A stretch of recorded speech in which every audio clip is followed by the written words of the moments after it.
Welcome to the Online Great Books podcast, brought to you by onlinegreatbooks.com, where we talk about the good life, the great books, great conversation, and great ideas.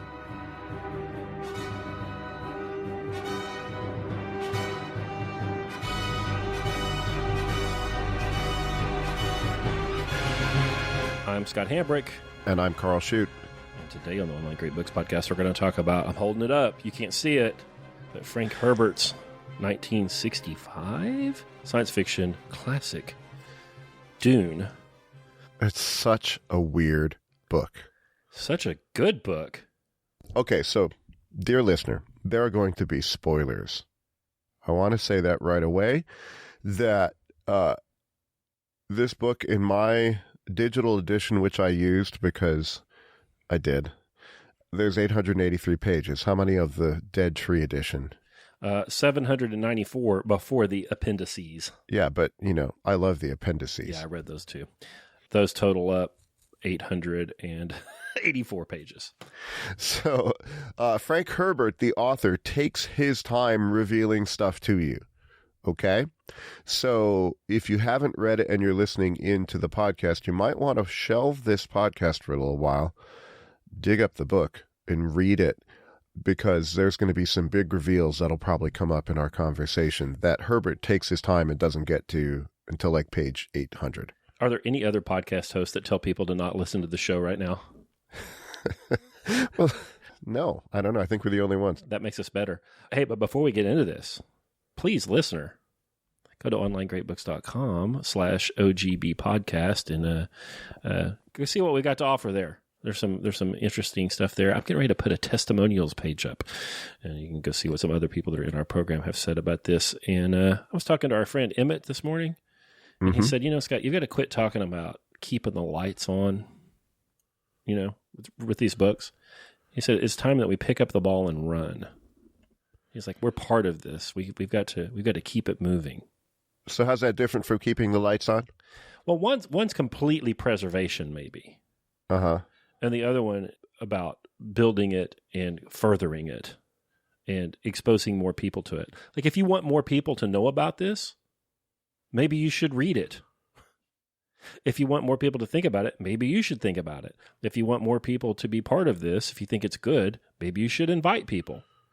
It's something that we act on. We don't just give thanks that it's still out there and it's available for people. We have to actually do something with it. Yeah. We had a discussion in the famous Seminar 1 that is still going.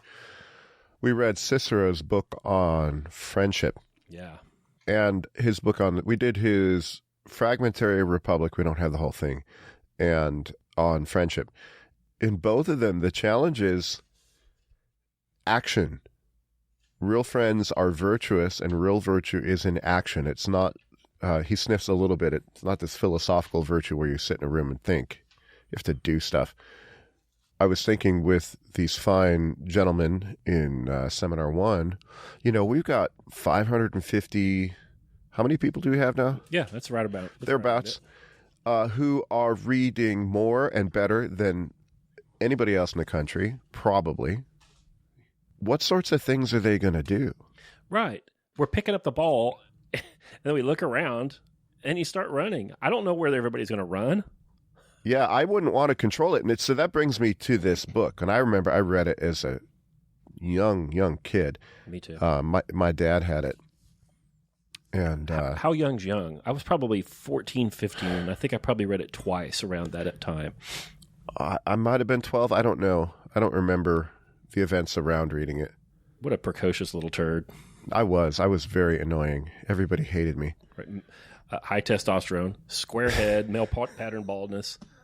I'm 12 years old, carrying around Dune. Well, I'd go to grade school and read the textbook in the first 2 weeks, and then you're just bored. So I'd bring my books, and I'd read my books, and the teachers would occasionally take my books away, and then I would act up in class and be a pain in the ass, and then I'd get my book back. So they were reinforcing some behavior patterns. In 6th grade, we were supposed to do a book report for Miss Westrop. She's probably still around. She was a nice lady. But I turned in my book report on James Clavell's Shogun. Yeah. She wouldn't accept it. Why not? It was not age appropriate. And so she said, I will have you read this book. And she gave me Sounder. I don't know that one. Oh, it's about a coon dog, and I lived out in the river bottoms and did a little coon hunting, and she thought I'd be interested in that, but I was not, and I did not read it, and I took an F. Well, some of my books were age inappropriate. I can say for sure, but I remember turning in a book report on some 1,100-page historical novel. Right. I just kind of wanted to do it and say, here. Right. Now leave me alone. Poor teacher. I'll educate myself. Yeah, one of them is still on. One of them I'm in a slight contact with. A bunch of them have passed away, but one of them is on Facebook, and she follows me. It's kind of neat. She was actually one of my favorites. So this is Terry Hanks, Miss Hanks, I called her. I think I talked about this already. She saw how bored I was, and she would just give me stuff to do. And she had me write out a summary of the English language for the English class.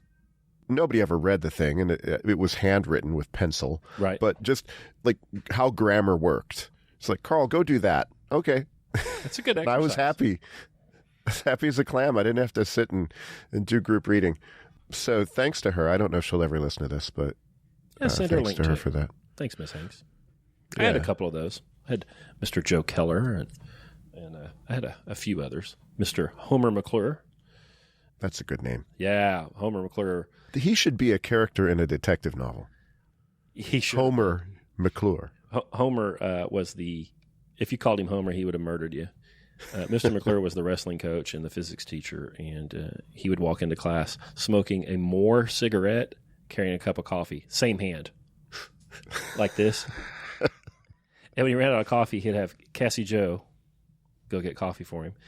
A bunch of the kids, we had girls and boys in the class, and we were talking about the difference between alternators and generators on automobiles, and some of the girls didn't know what it was. He stopped everything. He made everybody go outside, and he pulled the hood open on his Chevy Blazer and made everybody sketch the engine and label all the parts. And the next test, that was on the test. He made everybody go home and blow out the pilot light on their water heater and learn how to relight the water heater. Wow. And taught us about vectors and forces and everything. He's a great guy. But that ain't Dune. No, so the connection with Dune, we have this small group of people at Online Great Books who, there's this small group of people, maybe it's a small group. This book has space empires, so it's got me sold right away. Mm-hmm. And emperors and strange words. There's a whole lot of strangeness that Herbert's trying to get you to feel by using words that he never translates. This family, the Atreides family, gets banished to the planet Arrakis, which is supposedly a poor, backwards. It might be the inspiration for Tatooine, for Star Wars. Right. Yeah. Star Wars never really thinks about the science behind it, but why are all those people on Tatooine? There must be something there that's valuable. Right. Well, Arrakis or the planet Dune, might have something of great value. And it also has these people living out in the desert. Nobody knows how many they are. The Freemen, or Fremen, I don't know how you're going to pronounce that. Fremen. Yeah, and they live out in the desert. It turns out they might be the most powerful force in the universe. Except they don't know it. And I remember that was very striking to me as a kid. They're just desert dwellers, They're living off cactus juice. And now they have these, they're called a still suit. They have these suits that they wear that reclaim all of their body moisture and the moisture, from either end. And then they drink it, So you're pretty much drinking your own urine all day. Your own juice. Yeah. And just living on bits and pieces on the outskirts of the empire. And it's immediately, your ears perk up. What's going on with them? Are we going to dismiss them, or are they going to take center stage? So, who knows what this little cadre of book readers and thinkers might do someday. Probably more than anyone thinks they could. Yeah. Yeah, because it's not about book readers. They're about thought thinkers. Yeah. Yeah. That's Yeah. what it's about. And I like, of course, it's free men or fremen. It's the free men. Well, why are they free? Oh, I don't even know. This is such a brick of a book. It's hard to even figure out where to go. I got places to go. All right. So one of the things that I like at the beginning, there is, so the Atreides family, so right away that's mythological name, the House of Atreus. So your antenna perk up again. The House of Atreus includes Agamemnon, one of the good/bad guys of the Iliad.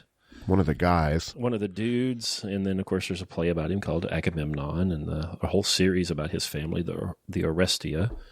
Mm-hmm. His great-great-great-grandpappy, or somewhere back there, is Tantalus, which is where we get the word tantalize. There's some primordial badness, like the one guy served the other guy his kids for dinner. Yeah. And so there's a curse on the House of Atreus in ancient Greece. Well, there seems to be one on the House of Atreides here in the book Dune. Grandpa Atreides was gored by a bull at the height of his masculine powers, it seems like. Uh-huh. And hanging over the dining hall is that bull's head with blood still on its horn, and a painting of the elder duke, who's now gone, and his son Leto, who seems to be a excellent born leader, but maybe not very politically astute. Like a great leader of men, perhaps has some military skill, is beloved by those close to him, but maybe isn't very politically astute, perhaps. And then he is married, not married, he has a consort, a concubine, who is a member of a odd quasi-religious sect, and they then have a son, Paul, who's all things to all people. Yeah, there's so much. There's so much in there, right? Leto, I'm going to pronounce these names the way I want to pronounce them, because I read the book, and I didn't read it out loud. But Leto seems like a good guy. Even his enemies respect him. And the people in his house, so this is a feudal empire. You have dukes and barons, and his people love him and are loyal to him unto death. He inspires very much loyalty in them. There's lots of little quotes in here about leadership, and maybe wonder if Herbert had been in military. I don't think he was, but he's obviously thought quite a bit about it. Well, Leto gets banished or gets posted from his one planet, Caledon, which is like a water planet, to Arrakis. And before he'd been to Arrakis, the real bad guys had been there. The Harkonnens. And it turns out sending him to Arrakis is a huge plot to wipe out the entire family. It's like, we're going to give you a frontier posting. Banish you to the provinces. And then we're going to murder you. Mm-hmm. We have to get you away from civilization so we can kill you. But the whole plan is to kill the entire Atreides family. So there's a whole lot of plot going on there, and we could get lost in that. But the kid is weird. The kid Paul is strange. Super duper strange. 14, 15 years old at the beginning of the book, and he's constantly being trained in the sort of feudal monarchical system. Right? He's he will be in power one day, so he's taught. I don't know, probably the liberal arts. I don't know. He has an education like we would recognize, but he also has all kinds of military training, religious training, hand-to-hand combat, so on. And then his wife is this weird. His mother, Jessica, is this Bene Gesserit. She's a religious attached to this Bene Gesserit weird sect. Mm-hmm. And she has been training him in her weirding ways since birth. When I'm reading this as a kid, like there's all these overtones and like I had religious sisters at my school, a few of them. And so there's the Bene Gesserit. And what are they really after? You don't know. They're so strange, Inscrutable. And so one of the things that I really liked stuck in my memory is the test that they give young Paul. And so they bring this old Bene Gesserit witch, and she's speaking strange words. They're going to do the test of the Gom Jabbar. So you get these words that sound like desert words. And it's this needle dipped with instant acting poison. Okay? But she says, the gom jabbar, it kills only animals. Okay, so this is a poison that kills only animals. And what she does, she's going to hold it at your neck while you stick your hand in a box that is going to make you feel excruciating pain. In Dungeons and Dragons, we would call it the box of hurting. The extreme box of hurting. The Vorpal box of hurting. And so the box does like 48 points of pain damage to him. I don't know, a huge amount of. If you're an animal, so for me, this is an important idea. If you're an animal, you're going to react to the pain. If you're a human, you're going to realize that it's just pain and you're not going to flinch. You can use your rationality to actually control your actions and your body if you're a human. Right. And so Paul says to her, you dare suggest a duke's son is an animal? And the old lady says, let us say, I suggest you may be human. See, they're not sure yet. He's 15 years old and he's human-shaped. But are you really human yet? Yeah, and his mom calls this old gal in, knowing that he might not make it. Crazy. So he puts his hand in the box, hurts.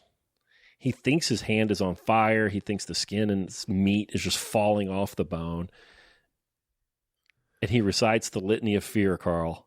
Yep. All the nerds when I was a kid knew this litany. Oh, I did. I must not fear. Fear is the mind killer. Fear is the little death that brings total obliteration. I will face my fear. I will permit it to pass over and through me. That's where my memory fails. And when it has gone past, I will turn the inner eye to see its path. Where the fear has gone, there will be nothing. Only I will remain. Yeah, I had it memorized. Like you did too. You read this like, I want to be human too. Yeah, you bet. And what makes you a human? Well, it's rationality, you know. The human would remain.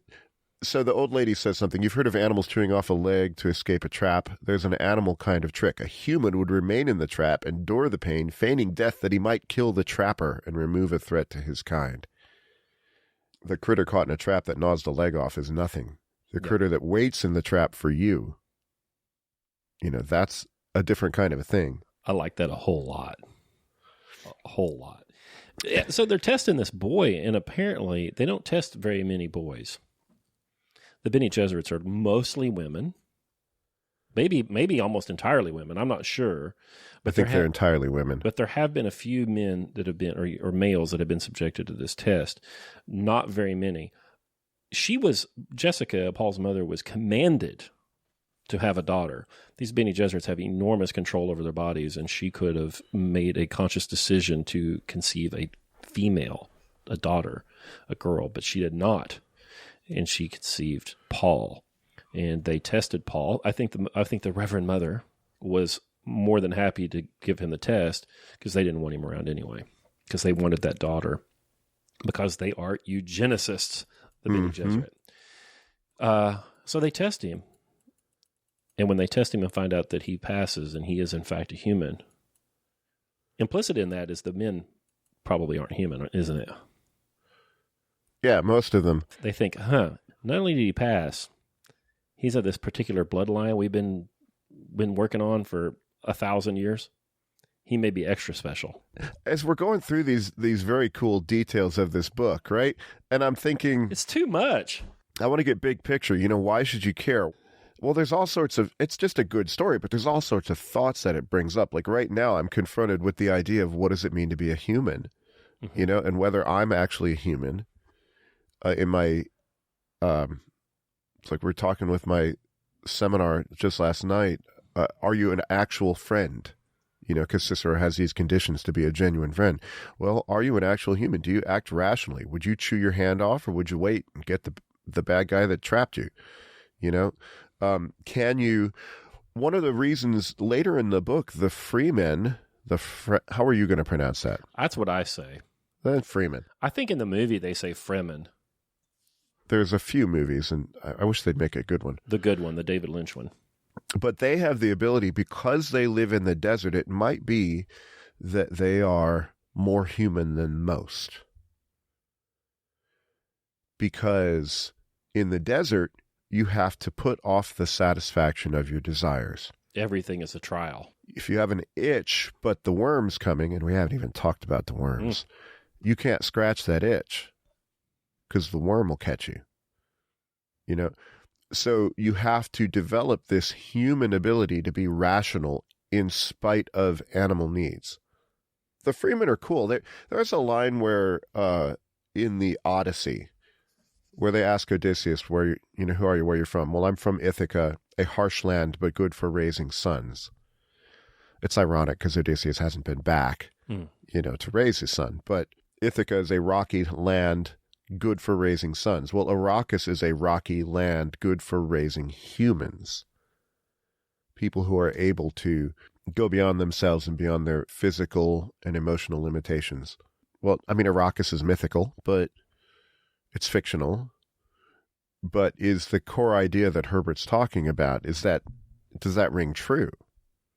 Hard times make hard people. Hard people make soft times. Soft times make soft people.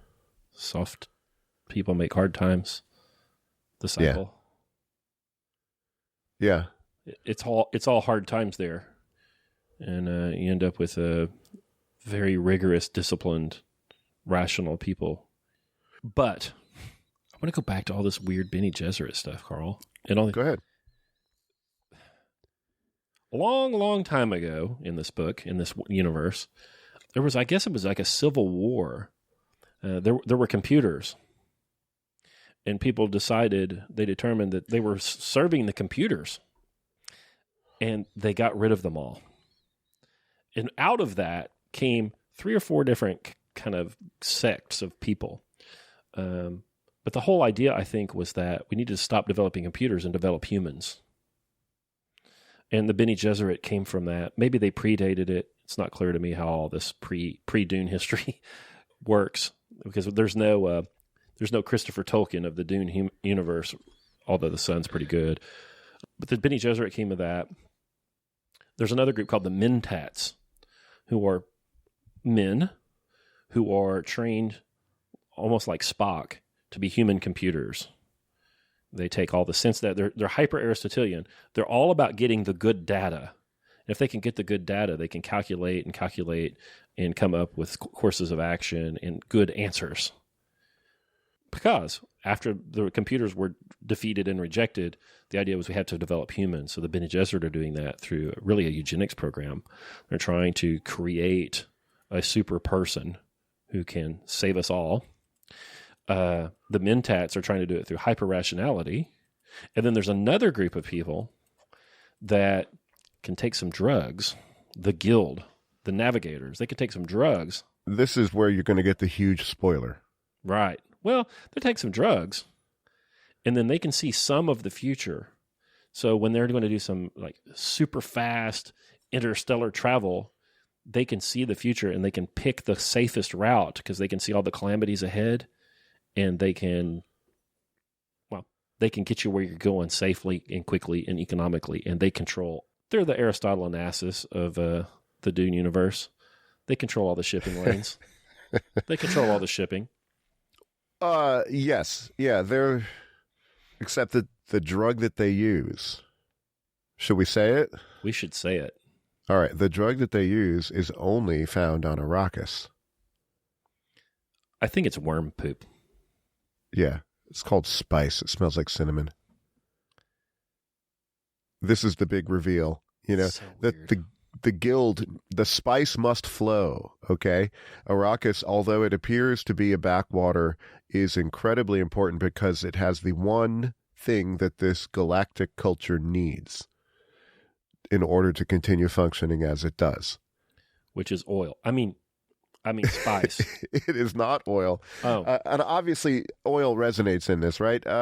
It's the desert. They've got all these sort of... I think there's the House of Saud in here, right? I think. Yes, and there's some Arabic words in it. I mean, it's supposed to recall to you, the Middle East and the desert, which economically wasn't anything until they found oil. Yeah. There's a big company, kind of like the Dutch East India Company or OPEC or Saudi Aramco, that the imperial government and the feudal lords all have shares in, that's called Choam. I can't remember what the heck it means.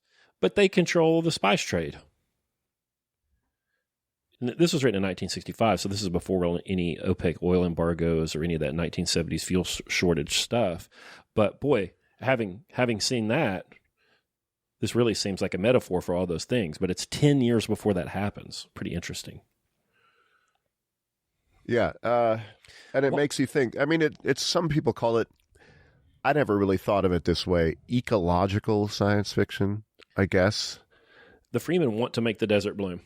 They're tired of their children suffering, frankly, and the hard way of life. And they have a scientist that comes to them and shows them that they can use their rationality to create moisture traps and plant carefully and anchor the dunes and make the sand stop moving and carefully scaffold into agriculture. And he knows that there's water, subterranean water. They can bring that to the surface and make the desert bloom and make a better way of life for their children. Yeah, we got to talk about worms. In 500 years, by the way, when they launched this, they're like, it's going to take 500 years. And the Freeman said, it's fine. We're in. All right, let's get started. Yeah, which, shows that they're human, right?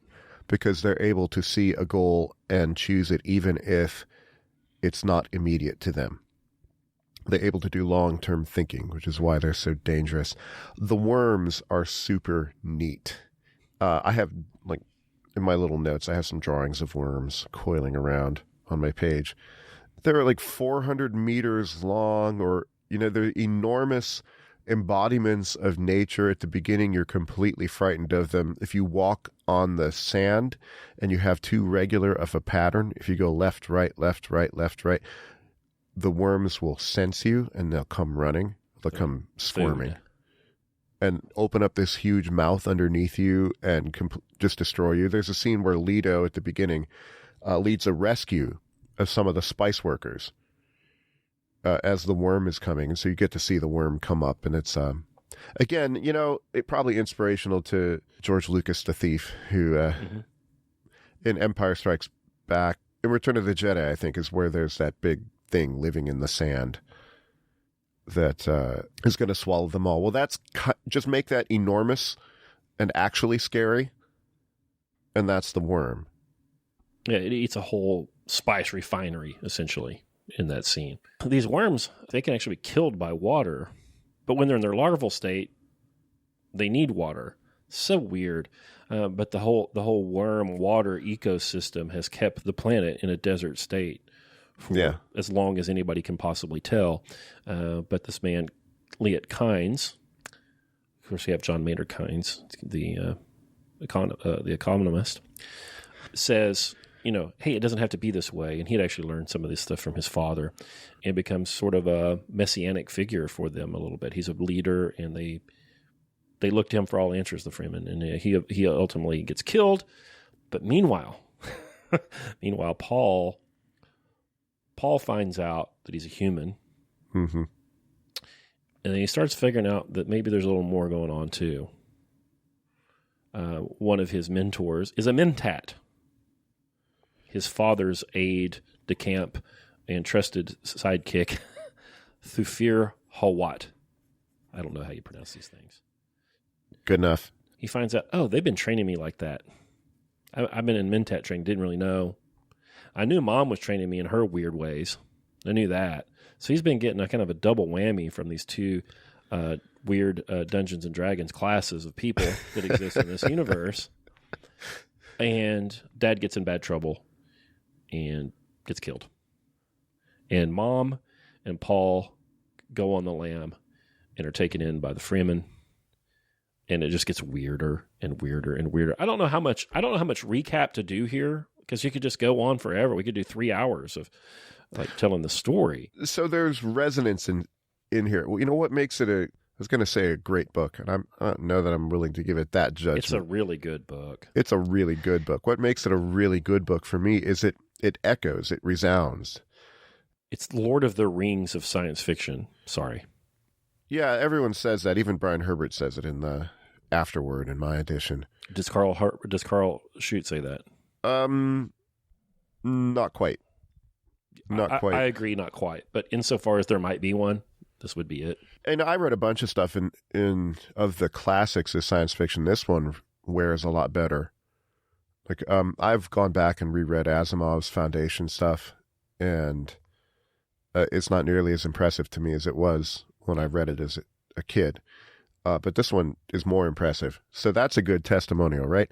Yeah. But you've got this, like, Kynes is, it doesn't track exactly because Herbert's too clever to do that, but Kynes is like Moses dying on Mount Nebo.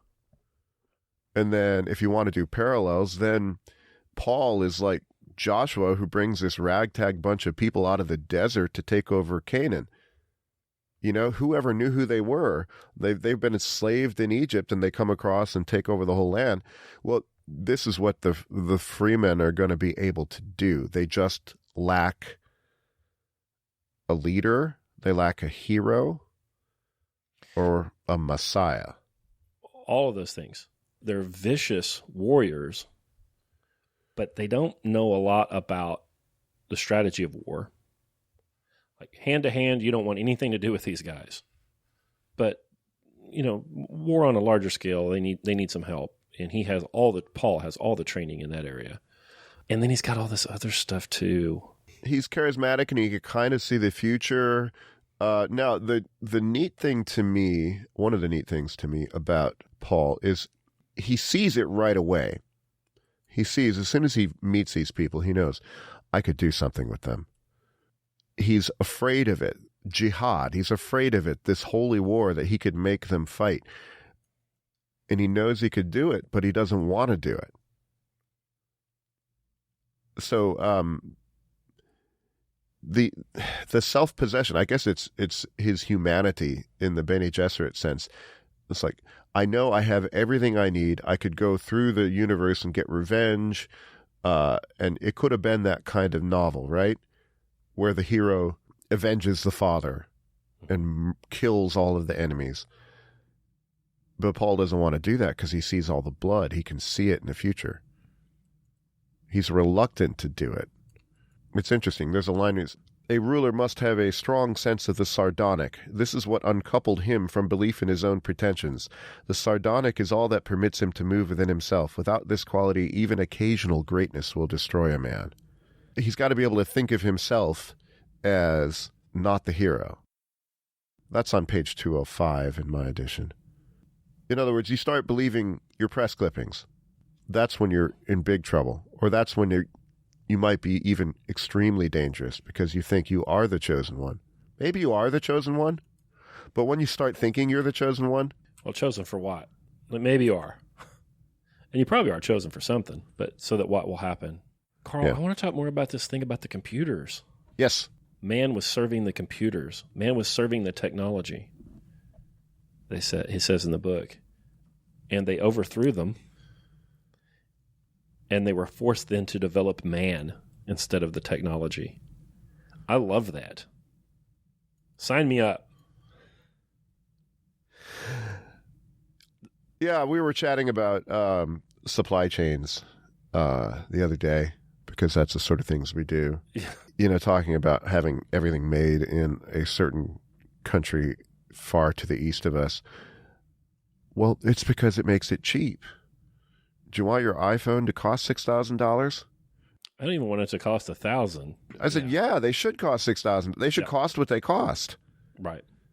And then I said to the guy who made the comment, and maybe you wouldn't be staring at it the whole time. Right. You know, that maybe you might be more human if things cost what they cost. You know, when are we going to have our computer? When are we going to overthrow the computers? You know, sign me up for that one. Yeah. I mean, I realize we are speaking on a podcast, which you are probably listening to on a phone. We're not in the same room. You know, we're not sending out vinyl records to you. But, I mean, there's a whole lot more loneliness now. I think David Puder talked about that, right? Why is everybody so lonely if they have so many gadgets? I realize we're doing this on a podcast and all that stuff, too. But wouldn't you rather do this as like a 19th century Chautauqua? You know, where there were real people there, and you talked, and then they asked questions, and then afterwards you drank some coffee, and, you know, what do you do for a living? And wouldn't you rather do it like that, though?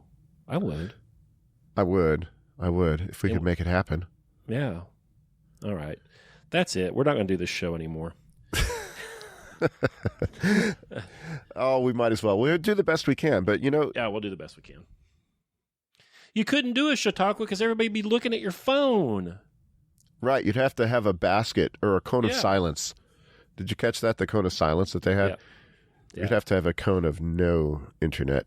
Yeah, we're talking about putting a Faraday cage around the new house so nobody can get phone reception in the house.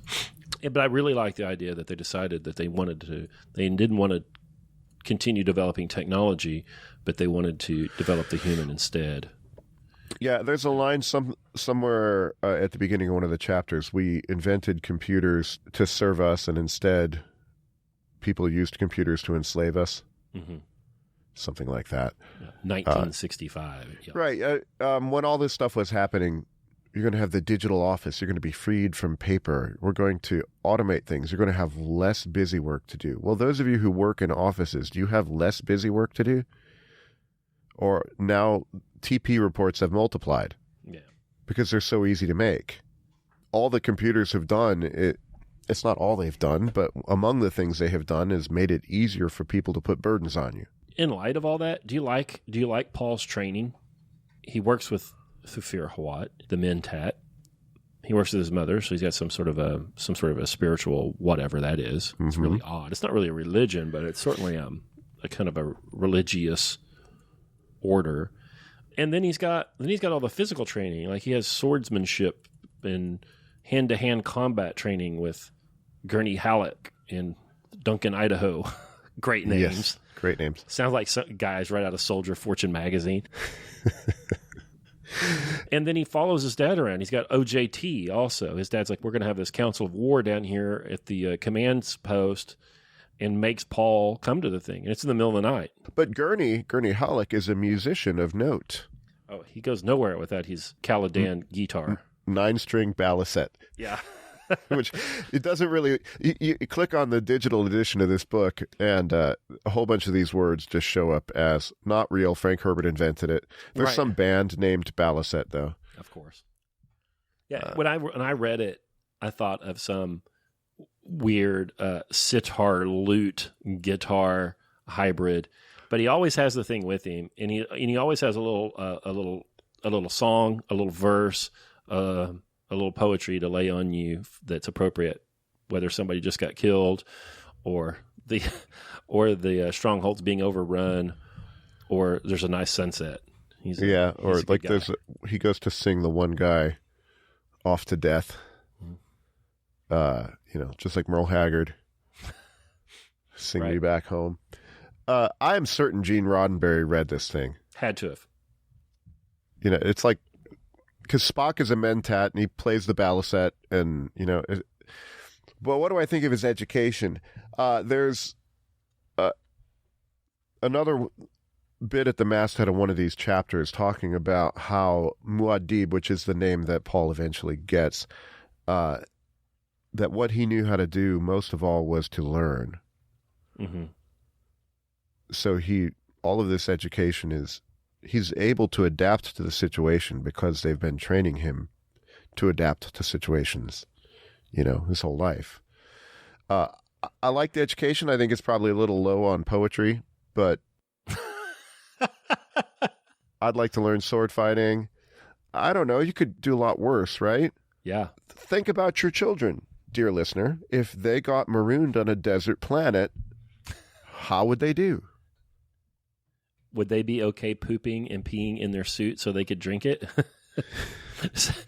They got this suit on, and you got to learn how to put it on and make it all fit well. And then when you move, you got to get the gasket in the right spot. You got to fit your boots in the slip fashion as all the cool kids do, and put your nose filters in and cover your face and all this. And then when you walk, when you walk and move and swing your arms and breathe in and out, it drives the pump in the suit that distills all your sweat, all of your exudates, and then puts it all in a little pocket, and you have a tube down there, and you drink out of that. Yeah, how would your kids do? Well, you want them to be the sort of, I don't know. I think one of the benefits of a liberal arts education, and I mean trivium, learning how to learn and then doing a lot of stuff, is to be adaptable. Maybe someday we'll read some Taleb on this, but he had that concept of anti-fragility, which I thought was pretty interesting. You cannot predict the future, okay, which is another one of his thoughts. There's going to be a black swan show up. So you can't predict. You can't really predict. All you can say is this is what the middle of the bell curve has been like. But it's going to be the tails that screw you. Well, when the tail shows up, which person are you? Are you able to quickly see whatever situation there is and then adapt to it and come out on top, or are you just going to be one of the millions that get killed by it?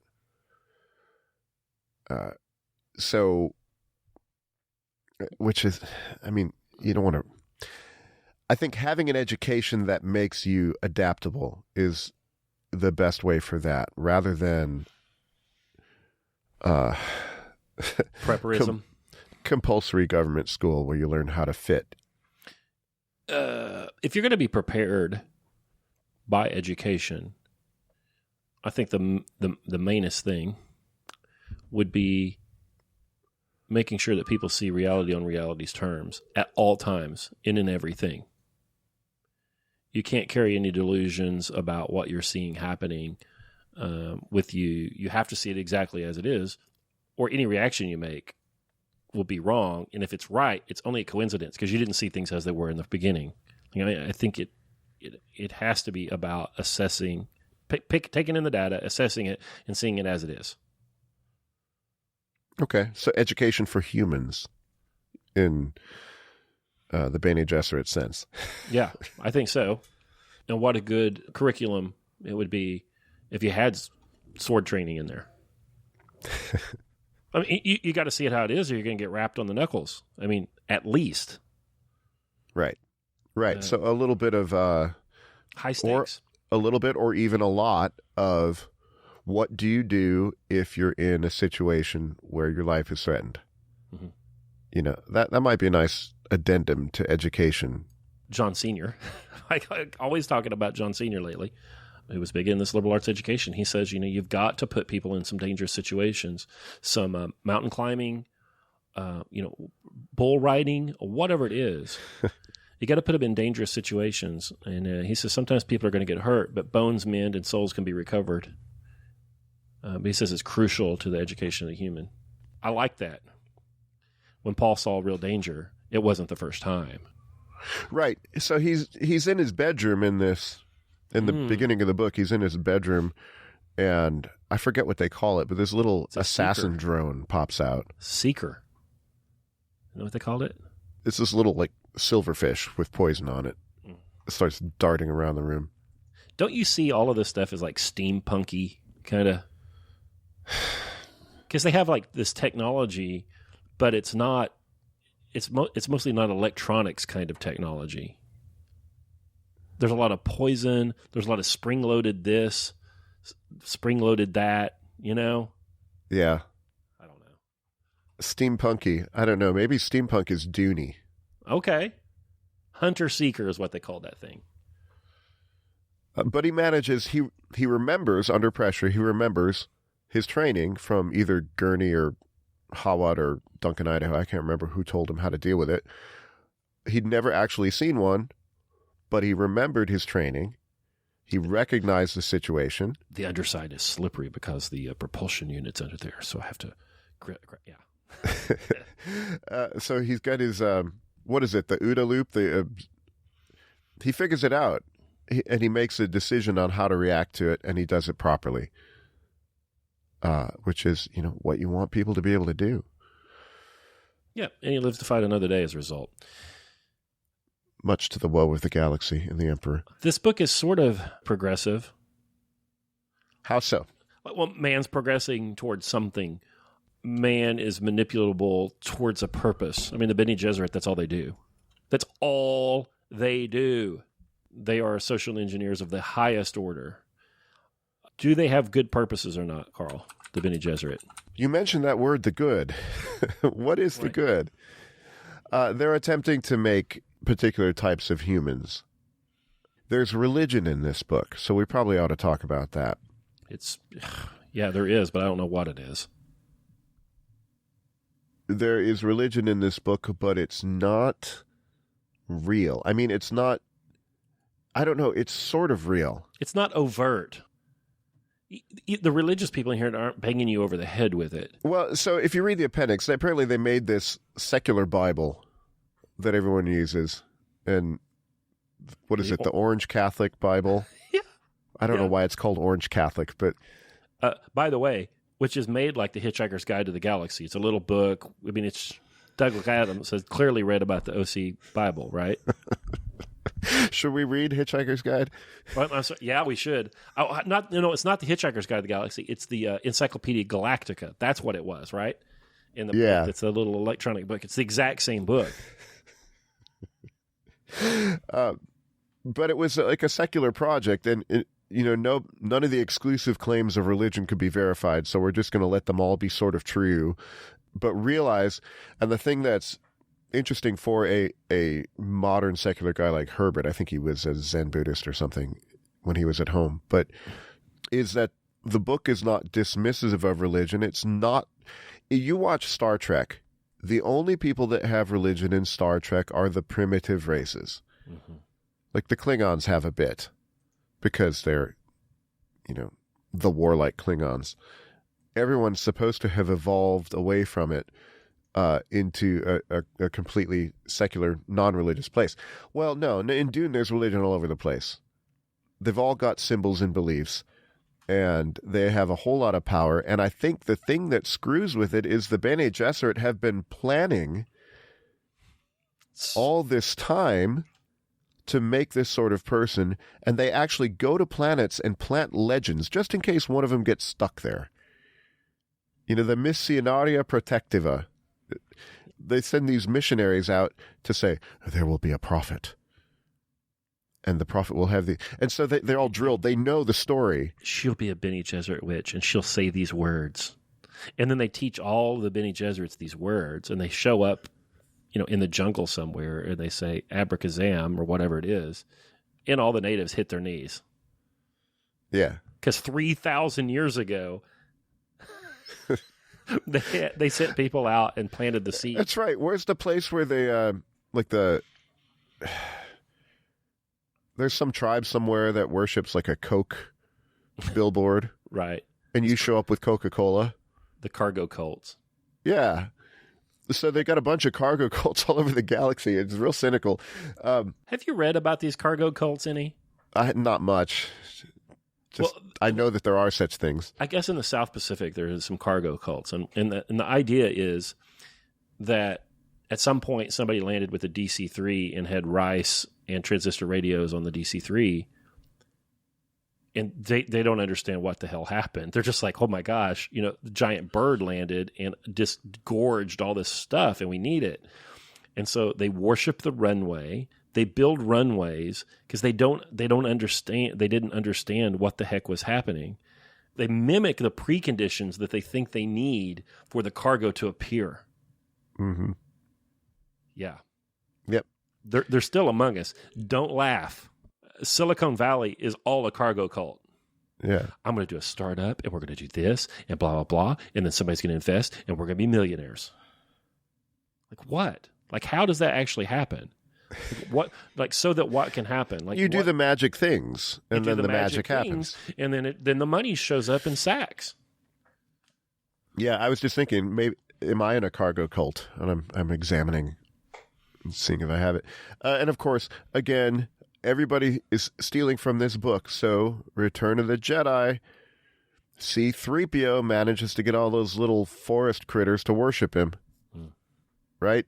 So there's your cargo cult.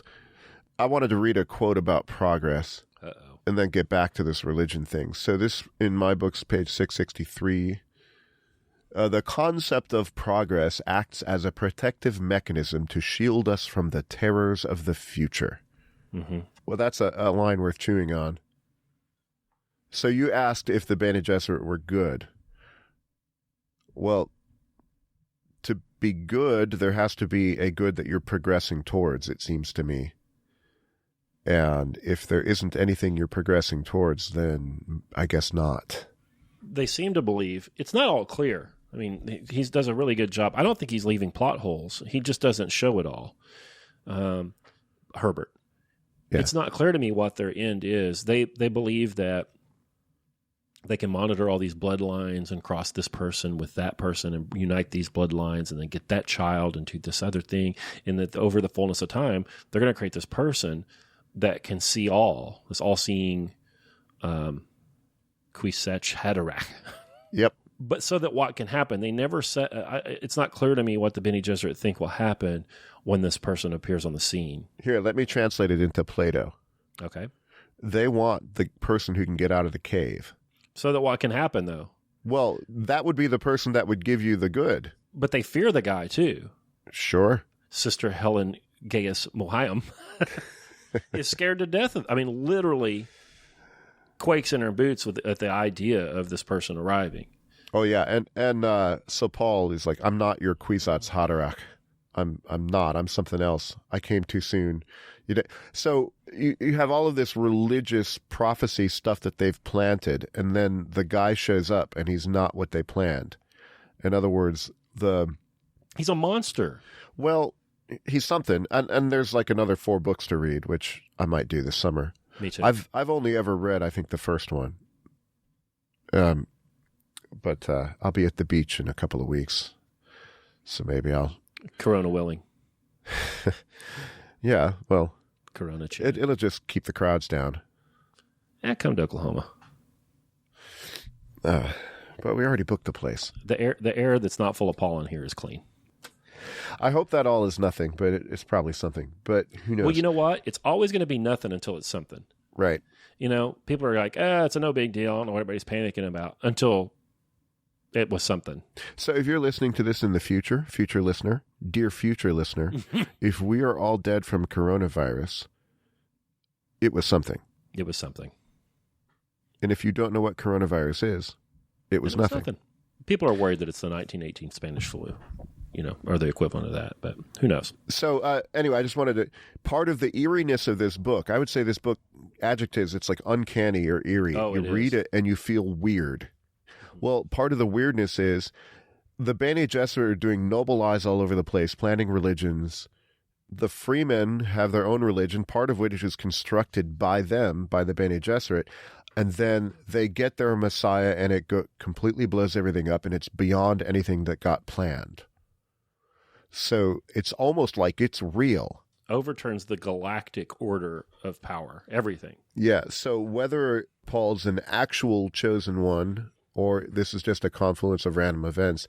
Is there a difference? It's an experiment that breaks out of the Petri dish and takes over the lab and executes all the scientists. And yeah. There's talk in this book of sources of power in the universe, like air power, water power, desert power, the spice, the Spacers Guild, all of that. Well, the religion is a power in these novels. And that, for me, as a reader, is kind of refreshing that a writer is going to take that seriously rather than just dismiss it and say, well, in the future, there won't be any. It's obviously true. What's obviously true?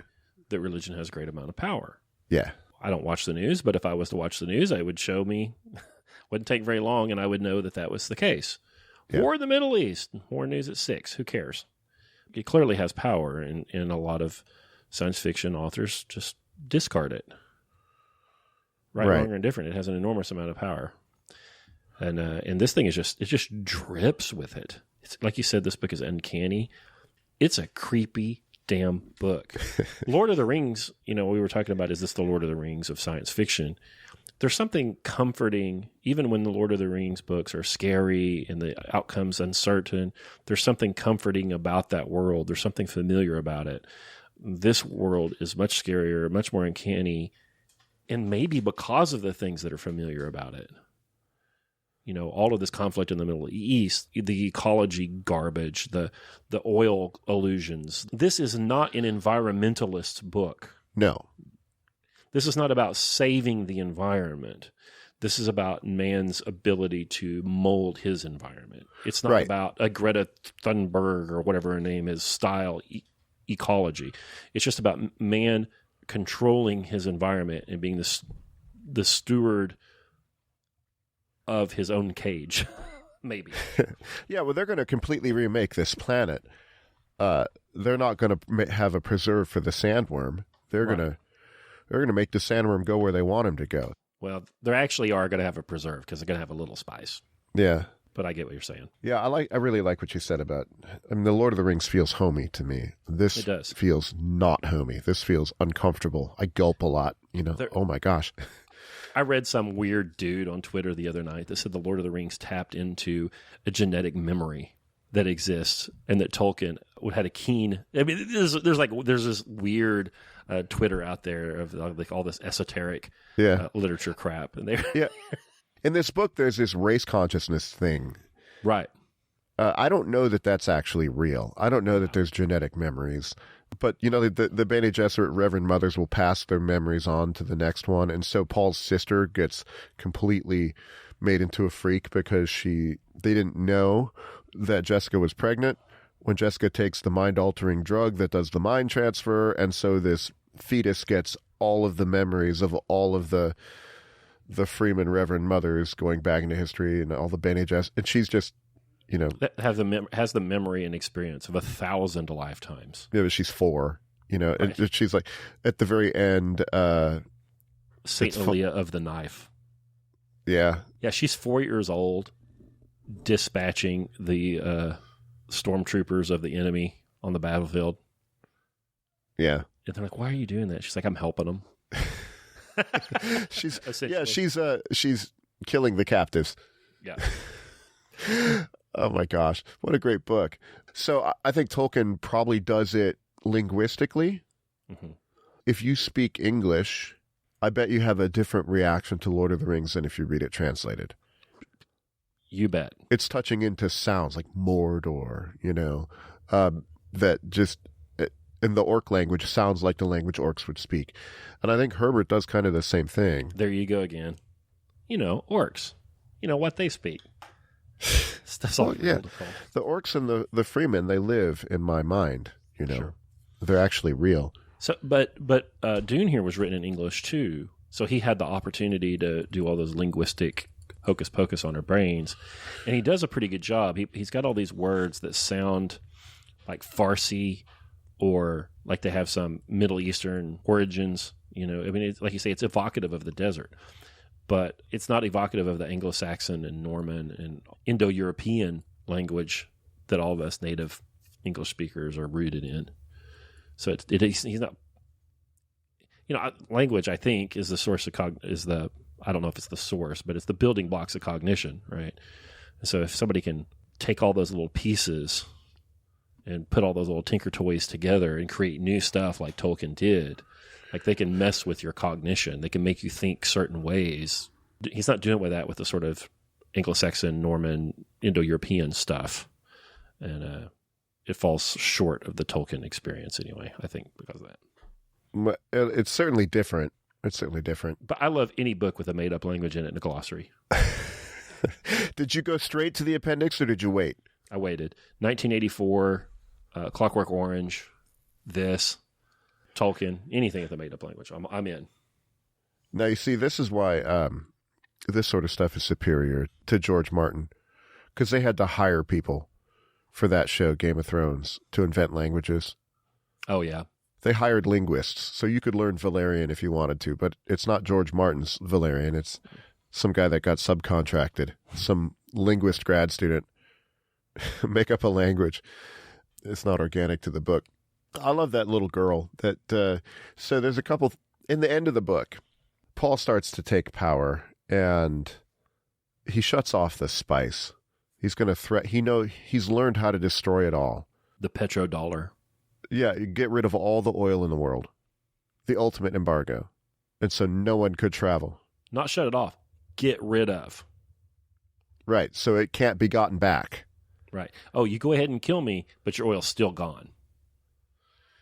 Yeah, and so the emperor shows up, and he manages to beat all the emperor's guards. And ends up, well, he's going to marry the princess, and then there's the next books, which will be my summer reading.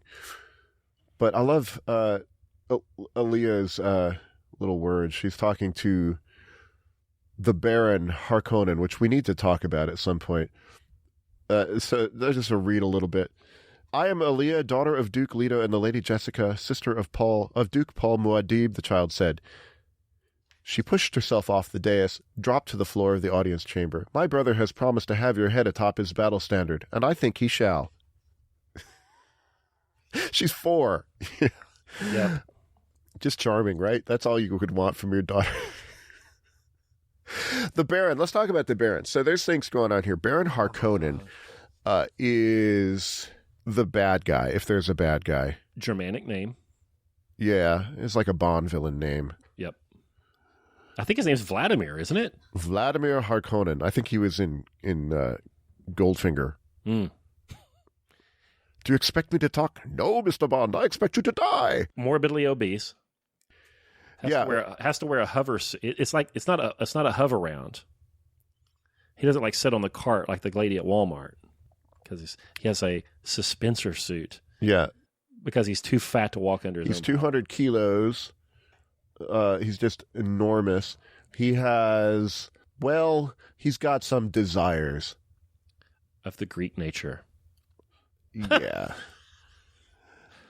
There's some spoilers I don't want to give you, but he's got these young men that he likes, young, probably boys that he likes. And he says, send me up one of those pretty young boys, but drug him. I don't want to do a wrestling match. Right. So he's large. It's the opposite of the human. I think there's a reason he's the way he is. So you have the slender, skinny, emaciated freemen, and Paul is one of them. And then you have Vladimir Harkonnen and his creatures who are enslaved to some kind of desire or other. And you can see it in their physical characteristics as characters. I remember Baron Harkonnen from the movie. He's just hovering into the scene. He's like a Mr. Creosote in the Monty Python skit. Would you like a wafer thin mint? It just explodes. Yeah. I wonder if we should do Monty Python at some point. Yeah. Yes. Yeah. You talked about the distinction between like the freemen and their ability to defer gratification, maybe, in Harkonnen. Here, I don't know what chapter number it is. It's 467 in my book. I bought the Ace edition from Penguin Random House. It says Frank Herbert's Dune. It's got an orange and black cover. I just bought a new one. I couldn't find my old one. So if you go buy one on Amazon, that's what I've got. He says, this is from the book The Wisdom of Muad'Dib by the Princess Irulan, whatever. The Fremen were supreme in that quality the ancients called Spanigsbogen, which is the self-imposed delay between the desire for a thing and the act of reaching out to grasp that thing. The Fremen were supreme in the equality that was a self-imposed delay between the desire and the acting. Like they're the supreme at the delaying gratification. Yeah, I love all that stuff. That's like go back to Aristotle, the practical syllogism. So the little bunny rabbit has as one of its guiding syllogisms, carrots are to be eaten. Okay? And so it has its little perception, and it sees, this is how my Aristotle teacher taught me in grad school, with the bunny rabbit. She liked bunnies. And so the bunny rabbit sees the carrot. This is a carrot. Carrots are things to be eaten. Therefore, I eat it. Except the bunny doesn't really have a concept of the self, as far as we know. But so that's or as Walker Percy would talk about it, it's stimulus response. When the prairie dog gives the signal to run, the prairie dogs run. Nobody thinks about it. There's no prairie dog saying, hey, what are we doing? Right. There's no prairie dog revolutions saying, no, I don't want to run. I say we fight. Right.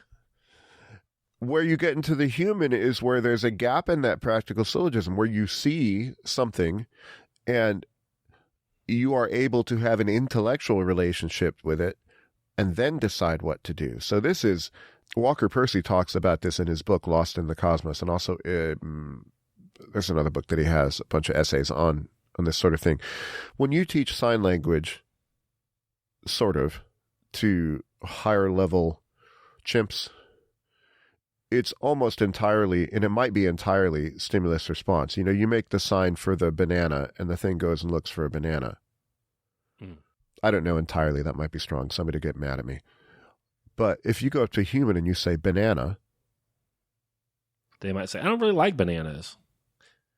I ate too many bananas when I was little and it made me sick.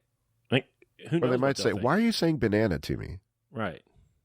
There's a conceptual distance between the thing itself and the action. This might be the core of what it is to be a human. The more the distance, the more? Yeah, we have a conceptual world. What about this NPC meme that was going around about a year or 18 months ago? Did you see that thing? Maybe. Which one? Don't maybe me, Karl. Shoot, I can't take it. There was a meme going around on the weird Twitter and on the Chans and things about the NPC, the non-player character. You know, in video games, there'll be like you play. Oh yeah, that one got a lot of people angry. Yeah, and so it'll be this sort of grayed out image, and there'll be thousands of them. They'll all end up saying the same thing. Yeah, because in video games, there'll be, like you play Fallout. My kids play Fallout. You'll go into a store, and there's a non-player character that the computer plays in the store, and he says, what can I sell you today?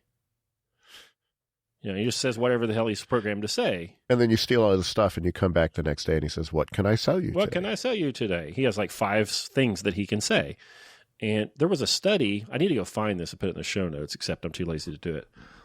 I think it was in Psychology Today, and they were trying to investigate. Somebody can find this and send it to us. They were trying to investigate how people think. Like, do you think in pictures? Do you think in words? Do you think in terms of numbers? Do you think in terms of symbols? And when they were asking people these questions that were designed to get at their methods of concept formation, they found out about half of them were not experiencing any significant internal dialogue. I mean, a large percentage of people had no internal dialogue. So they had a surprising outcome to their study, and they published a study, and this NPC meme thing on the internet popped up. If you don't have an internal dialogue, and maybe the study's bogus, maybe, I don't know, maybe Hambrick's having an episode here. But if there are people that don't have an internal dialogue, if there's no cognitive space between somebody saying banana and them grabbing a banana, yeah, that person's less human than the one that is considerate in their banana grabbing. Well, I'm gonna nuance that. Okay, please. And I'm gonna say that person is displaying humanity less. I don't want to say anybody's less human. Fair enough. But yeah, we know this. I'm thinking of the Emerson quote. You know, if I know your tribe, I know your argument. I think I'm paraphrasing it wrong. It's one of those essays we read. Might be Self-Reliance. It was Self-Reliance, yeah, about the mindless hobgoblins. Most people don't do a whole lot of thinking. Most people react in the categories that their tribe reacts in, whatever their tribe is. You know, these are my opinions today. Mm-hmm. I wish they were more humans. You know, if you put their hands into the pain box, what would they do? I want one of those damn boxes. You want to make one? I'll buy one. Make one. I just want one. I'm going to paint it all up. I'll make a lid for it. And I'm going to paint it all up so it looks like a cookie jar. And I'm going to say, on the front of it, it's going to say cookies. Do not eat. And just leave it on the counter. You're going to catch a lot of people. We were talking about Terry Pratchett the other day on the Slack channel. Which I'm also trying to figure out what I can get you to read of his. Fantastic English novelist, wrote the Discworld series. They're great fun. But he's got some quote about, if you had a button that was an end of the world button, you could paint on it do not press this button on pain of destruction of the entire universe. Do not touch. The paint wouldn't even dry. I know it. We had a neighbor that fed birds. And I don't mind having a bird feeder, but they had fed birds and had cat food out to the point that the neighborhood was overrun by rats one summer. And we had rat troubles around our house in our nice neighborhood here, which was really irritating to me. And so I put out rat traps, and these rats were so big that the rat trap would clamp down on the rat, and then he would drag it away, and I'd lose my trap. So I started tying the traps. I'd stake them out, and I'd catch these rats. And I had a rat that got in the garage. Yeah. And my oldest daughter was about 4. And I said, "You see this rat trap? Don't touch it. It can hurt you. You see that rat over there? It killed that rat. Do not touch this trap." I turned around and it went whack. I turned around and she put her hand in it literally 3 seconds later. How old was she? 3 or 4. Yeah. But you can't do that. If you're a Freeman, you can't do that. If they're like, "Hey, listen, if you walk across that dune in any rhythmic way whatsoever, you're going to get gobbled up." What, this way? Dear, Yeah. Shai Halud. Yum, yum, yum, yum, yum. Yeah. You're gone. That's one of the questions that the book raises is life too easy? Yeah. And is there any way to make it hard? Not to bring up another podcast, a friend, voluntary hardship. If it's voluntary, is it really hardship? There's a lot of eugenics in this, Karl. Is it okay? There's a lot of evolutionary pressure on the people in this book, whether the Bene Gesserit are doing it, or whether the planet of Arrakis is doing it, or the planet of Secunda, what is it? Hatada? Salsa Secunda? Salacious Secundus? What is it? I can't remember. There's the a prison planet. There's a prison planet that's bad news. And they send people to the prison planet, and it hardens them, and then they select people from the prison planet and make Imperial stormtroopers out of them, and they are supposedly not defeatable, but the desert folks don't have any trouble with them because their planet is maybe worse. Right. Again, if you don't harden up and follow directions and do it the right way, you just don't make it on Dune. You don't make it, period. So the less than thoughtful and the less than disciplined were trampled out on that planet thousands of years ago. Yeah, so it's challenging. We're not supposed to think about that, are we? Maybe life is too easy. Maybe you're one of the content pleasure slaves in Baron Harkonnen's house, and you're happy to be there because it's easy. You like your partner's sedated. He's so creepy. So gross. There's a couple other things I wanted to talk about. We could go on forever, but, time is finite. It's at the end when they're talking to the Emperor, and Paul pauses for a moment, and he notices that everything that happens there is now epic. That they're going to remember how I walked in this room. They're going to remember everything I say. And it takes on this enormous importance. And like his friend is becoming his worshiper, and he doesn't like that. But I was thinking about that. So I was listening to our producer's podcast. And Brett was talking. What podcast is that? That is the School Sucks podcast. A marvelous podcast. The one that I listened to was about not following your passion. And I thought it was very good. And Brett talked about walking out of class in the middle of class. And then he started tearing down his own story and saying, you know what? It wasn't really the best decision. I was a bit hungover. I was fed up, and perhaps I should have done this better and everything. And I'm kind of shouting at him and say, no, it was epic. It really was epic. You just didn't know it. Right. It was the big moment of your life. And the difference is Paul Atreides recognized that it was the big moment.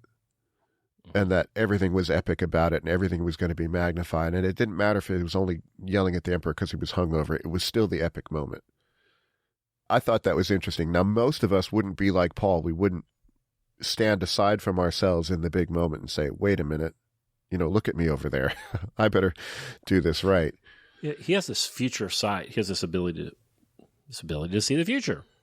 And in the beginning, he sees multiple futures, and he tries to figure out which one of those to steer towards. But later, he can just see it without giving too many spoilers. And it's almost like there are two Pauls. There's a Paul that sees and chooses, and then there's a Paul that's a public performance. There's a Paul that embodies the choice he made. There's a disjunction between Paul the chooser and Paul that acts. Yeah. So I kind of wonder what will happen to him, since I have not read all the sequels.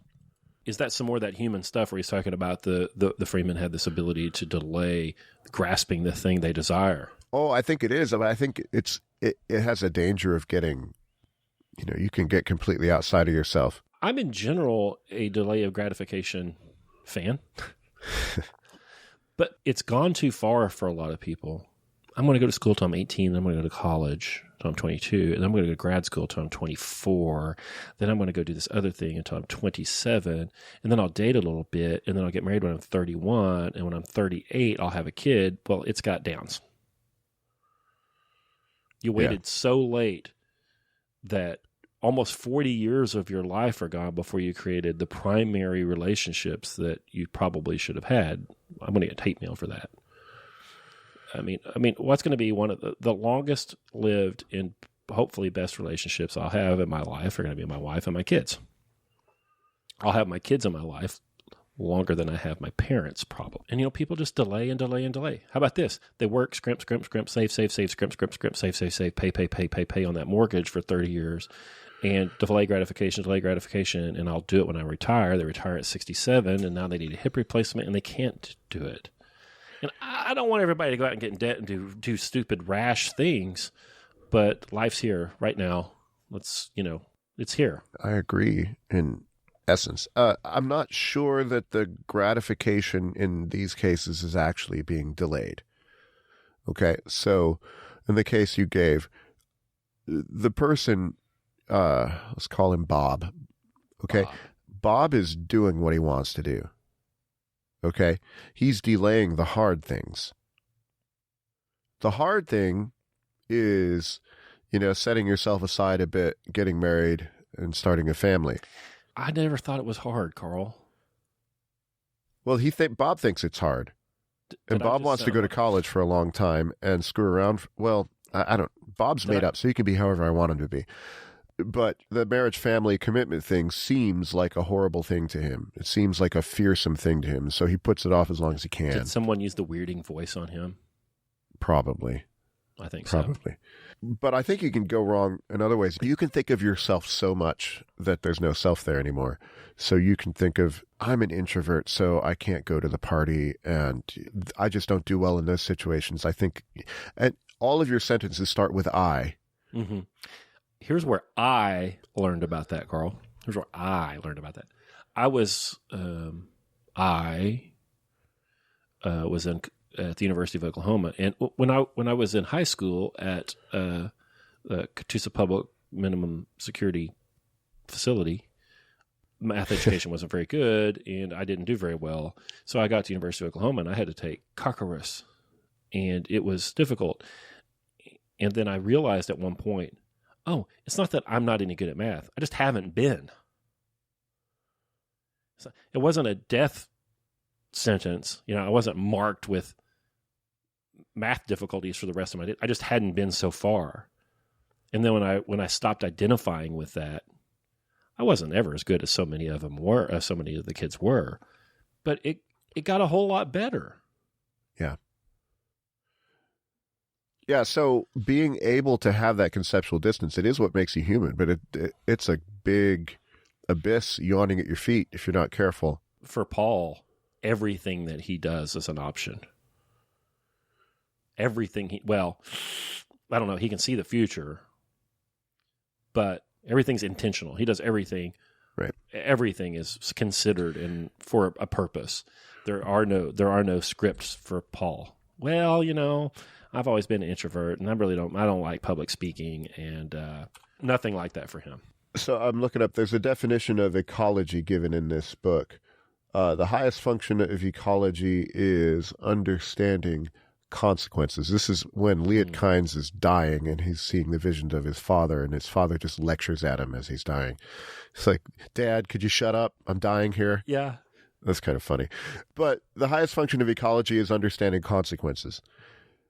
Well, Paul can do ecology on the personal scale all the time. But everything. So he's the most free, but the most burdened, because he always knows everything or he can see more than anyone else can see. What a good book. It's such a good book. The Final Battle. If that's not Cornwallis at Yorktown, I'll eat your shirt. I haven't studied Cornwallis at Yorktown. Well, here are the beats, and it's going to be wrong. Somebody will email about it. They back the British Army onto this little peninsula. They're back against the sea. They think that their superior British naval power will let them evacuate and fight another day.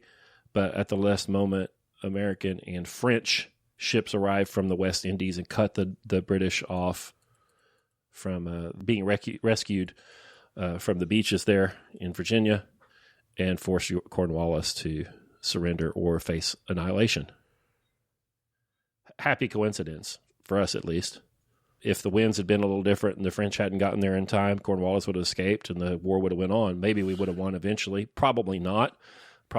We didn't win very many battles. We only needed to win one, and we won that one. Mm-hmm. But it's the same thing. He controls the spies. He has Baron Harkonnen. He's got the Emperor there on Dune. He controls the spies. He can blockade them there and do what he will. To me, it was the same battle. Interesting. That you're going to spark blog posts about that. Yeah, it's the same kind of thing. Upstarts, the New World, whatever, gets the imperial power there on the New World, transportation blockade, Yahtzee. Yeah. Of course, somebody's going to say, well, King George wasn't at Yorktown. And listen, guys, I know, I get it. But it's very similar, strikingly similar. Yeah. I got a few other quotes, and then we can probably... Boy, I don't really want to wrap this one up because it's so good. I love the Emperor's comment after they make their demands. He says, these people are insane. Yeah, they probably are, right? Mm-hmm. You thought you had the universe settled, that everything was calm and mercantile, and then here are these people that don't care about all that. They are insane to him. This bit, So Paul had this friend. I just want to give a sample of the heights of which the prose can get at some point. So Stilgar was his friend, one of the freeman leaders that kind of adopts him. And now that Paul is becoming the leader, Stilgar is starting to get worshipful. This is page 883 in mine. My mother's sick with longing for a planet she may never see, Paul said, where water falls from the sky and plants grow so thickly you cannot walk between them. Water from the sky, Stilgar whispered. He's remembering a prophecy. In that instance, Paul saw how Stilgar had been transformed from the Freeman Naib to a creature of the Lisan al-Gaib, a receptacle for awe and obedience. It was a lessening of the man, and Paul felt the ghost wind of the jihad in it. I have seen a friend become a worshiper, he thought. It's like sometimes I just stop reading and, wow, that was nicely done. The ghost wind of the jihad in his friend turning to a worshiper. What's a ghost wind? Doesn't sound good. No, evocative. I'm thinking of Ghost Riders. You mean like old Cowhand went riding out one dark and windy day? Yep. That one. You can do the whole song, I bet. Yeah, maybe. So this is some more of that religion stuff. When it was these friends and these brothers in arms, they had a project and they could do this thing together. But when it becomes about worship, the purpose, the final cause changes. Mm-hmm. And now it becomes about more than liberating Arrakis and making the desert bloom. It becomes about Well, it becomes about jihad. And that's a much broader project than these two brothers in arms trying to I'm thinking about for their people. I'm thinking about Francis right now, not the Pope, the saint, who almost by accident started this religious order, and once it started, he wanted to have nothing to do with it. Can you imagine if? I don't know if you can imagine this, but imagine if you did become a religious founder. How weird that would be. You had best of intentions. You're just, Francis thought he was rebuilding a church that needed it, and people started following him. People start following you, and now you're more than you used to be. Right. He's just like, I wanted to talk to the birds, and y'all are messing with me all the time. So there's so many of these layers to this book, of things that are going to just keep spinning around in your head. It's been spinning around in my head for 35 years, 37 years, something like that. And I haven't read it since that first time. So this is the second time I've read it. And now it's going to be rattling around again. It ain't Lord of the Rings, but man, it's darn good. You said that about Asimov. Clarke, can't touch it. I've read some Arthur C. Clarke lately. Doesn't hold up like you would hope it would. Heinlein, Mobetta, but this stands apart. It's really great. These big themes of religion, of these ideas about technology, which isn't just like Star Trek, better living through science kind of technology, right? I mean, there's like a more nuanced, complex view at technology than a lot of science fiction has. The environment shaping theme in here, and the political themes, any one of those is as complex in this book as any Asimov book is by itself. Don't at me. But they're all in this one darn book. I mean, he's got a lot of balls in the air, and he keeps them there, and they come together, and it's great. Yeah. So go read it, or don't. But it's a good one. It's a good one. I know especially if you're one of our members, your reading list is probably pretty packed. But this one's, you might want to squeeze this one in sideways in between a few of your other things. Jam it in there. 800 pages. Karl, I probably read this in about 8 hours. I was taking a few notes. I had slow going till 350, and then I raced through the end of it. I hammered through this thing, and I decided I wasn't going to make any notes. I was just going to have fun and read the darn thing because I thought it was going to kill me. Because being you're like, let's read this 800-page book, and I thought, well, I'm not going to make a BFD out of this. I'm going to survive it. Man, I just hammered down through it, and it was a delight. So much fun, so smart, any one theme in this is good enough for a 400-page book, and he's got 8 of them. 2 thumbs up. Yep. 4 thumbs up. All right. What are we doing next? Well, I'll tell you this.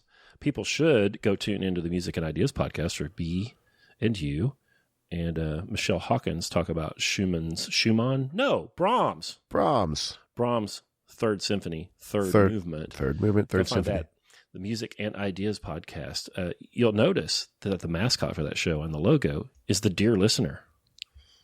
It's deer with headphones on, and you can go back a couple, I don't know, maybe 8 weeks here and listen to the show we did with Michelle on Beethoven's Third, and that's what this is going to be like. It's going to be a new show. We're going to do it twice a month. Come check that thing out.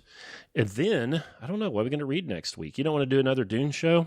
Do I have to read the next book? I'm going to. Yeah, I probably will too. I'm going to. My finger was hovering on the buy button today.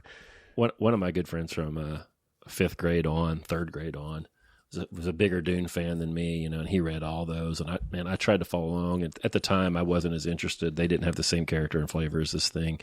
And by the time he got to Chapter House Dune, I kind of flipped through it and was like, it's not for me. But I'm going to make a run at it again. You want to read Schopenhauer's Metaphysics of Love? Sure. That's only 21 pages. Right. See how I do that? You're the nice one. I don't know. Walden was a big bite. Yeah, we'll read Schopenhauer's Metaphysics of Love. where he talks about lyrics and poetry and what love is. And I haven't read it. I want to know what love is. I want him to show me. What is this thing called love? I don't know. This crazy thing called love?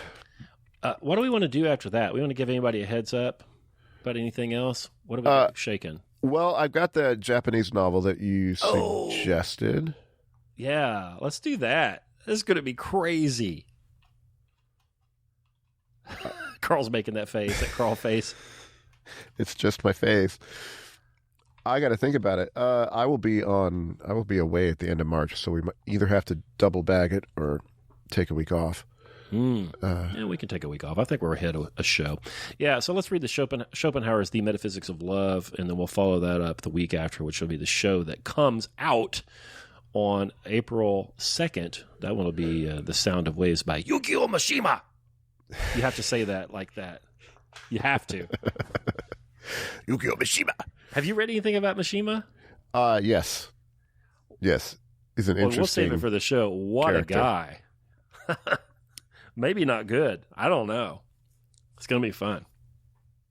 Well, there's another online Great Books podcast. Go in the show notes. You can click on the link in there and go get the Dune that I got. I don't know. It's the cheap one on Amazon. And read that thing. And then also go to onlinegreatbooks.com/OGB podcast and see what we've got to offer there. We would love to have you in our program. You know, I've been telling people in the orientation, Karl, that I tell them that people in our program are better than people that aren't. The latest. Well, now, anybody that's not in there, once they get in, they're better than everybody else too. But really, and there's something about it, you know, people that jump in there, and even if they don't stick with it, but they read how to read a book, and they go to seminar, and they read the Iliad, and they go to seminar, and they make a good run at it, they're changed by that, and maybe they display humanity a little more than the ones that you know what I think it's like? You go to your television, maybe it's the old-fashioned one, the not-digital ones, and you adjust the color. Mm-hmm. You turn the tint up, so now things actually have color. You thought that it was set correctly, and then you get it fixed, and now the world is more colorful. There's more depth to it. Colors are brighter. Food tastes better. The air is sweeter. Yeah, well, Michelle said something like that in our soon-to-be-coming-out podcast about the reason you learn this sort of thing about music is so that there's more things that are beautiful in your life. To Frank Herbert, to our Herbertian philosophy here, you know, if there's this cognitive space between stimulus and action where humanity lives, you require that for art. Like if you don't have, if somebody yells banana and you grab a banana as a reflex, there is no room for art for that person. The art, or at least the appreciation of the art, and certainly the creation of it, lives in that space, I would say. Mm-hmm. Yep, I agree. And I think the Bene Gesserit in me, no, the Aristotle in me says that we can practice and open that space up. I think so. I think also that literature and symbols and music is one of the ways that enlarges that space. So that's the Aquinas in you that says that. I'm not sure it's Aquinas. Maybe. I have to think about it. Knowing me, it's probably continental philosophy. Oh. It's probably some... I don't know. I don't know. You're trying to pigeonhole me. I like that. You know, you were talking about Emerson. We'll never get this show wrapped up. You're talking about Emerson. He says, you know, if you tell me what tribe you are, I'm going to tell you what you're going to say, or whenever it is, you know, in Self-Reliance, he says that. Reynolds on the Barbell Logic podcast, the 7th podcast I do, he's always trying to pigeonhole me, and he's like 83% wrong every time. And that's like the major source of friction between me and him. He wants to label you and pin you down. He's like, you know, super libertarian like you. I'm like, I'm not libertarian. Oh, sure you are. You're a small market guy. But that doesn't mean I'm libertarian.